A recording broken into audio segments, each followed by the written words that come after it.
having that audience, kind of interaction. Can you guys speak a little bit to that? Because it seems like it's different to each and every wrestler that I've spoke to over the years. What is that like? Like, is it the ultimate? Is it the ultimate drug? Is it the ultimate aphrodisiac? Well, no, especially if you're a bad guy. Well, right.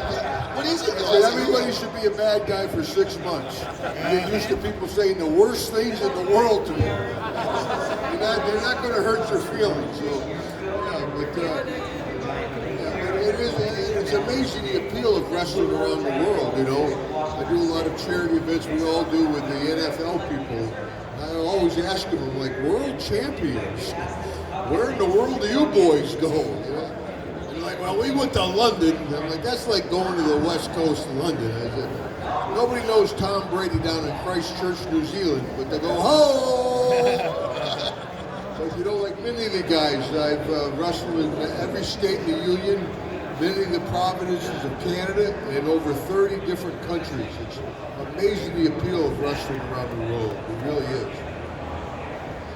Now, we talk about that and the appeal worldwide, and you bring up a great point.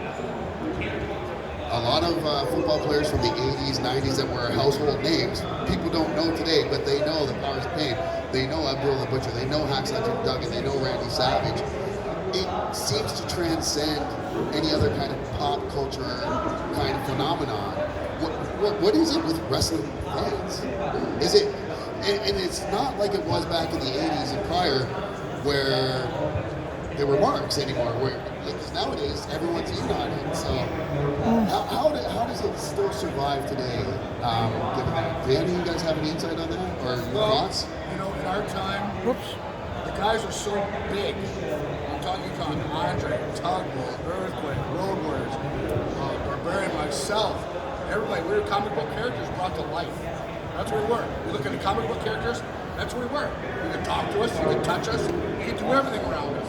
And people loved that at that time. And we brought it to real life. And today, the people still talk about it. How it was back then. It's an honor to be in that space. I do. Also, I'm not going to monopolize all the time. If anyone has any questions, please just throw your hand up and I will come over to you guys. Just like that, just like that, just like that. All right. Let's stop right here. This is a question for Abdullah. What was the best wrestler you ever worked with? Like, what was it like working with best wrestler? What was it like working with Duggan and all these guys like that? Just like cultural icons. So we want to know, what was it like working with the cultural icons like Hulk Hogan and guys like that in that era?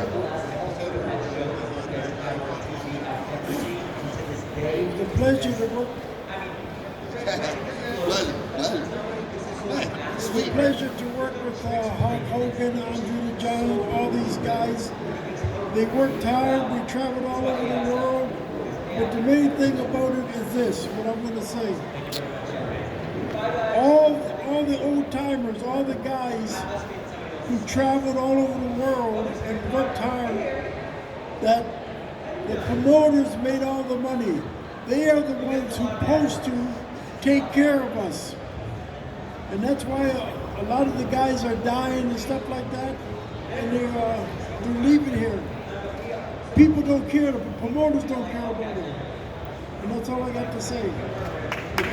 What I know now, it should be a union.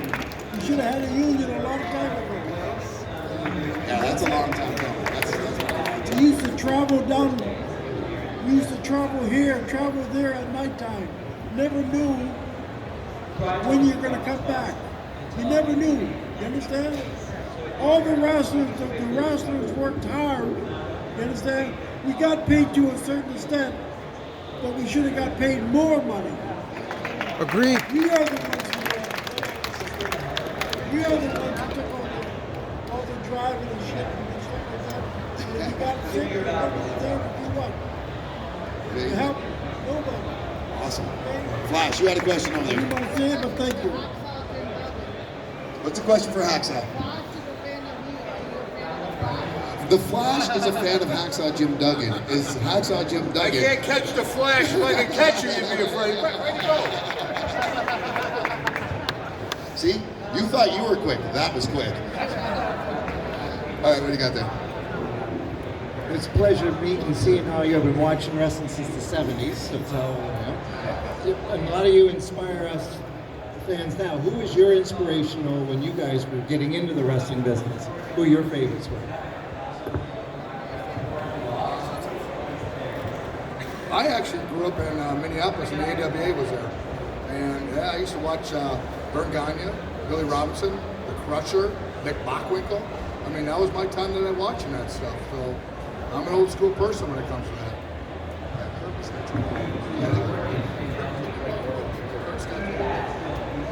My influence is these guys right here. Hacksaw, Abdullah, Jimmy Snooker, no way from the island. And Peter Magia, and that's my inspiration. That's how I got me into the business. You know, I was kind of the opposite, and I really wasn't a wrestling fan growing up. My main deal was to play football. And I met Fritz Von Erich down in Dallas, Texas, and he suggested that I become a wrestler. But I kept playing football. Actually, a little trivia, the last football game I played in my life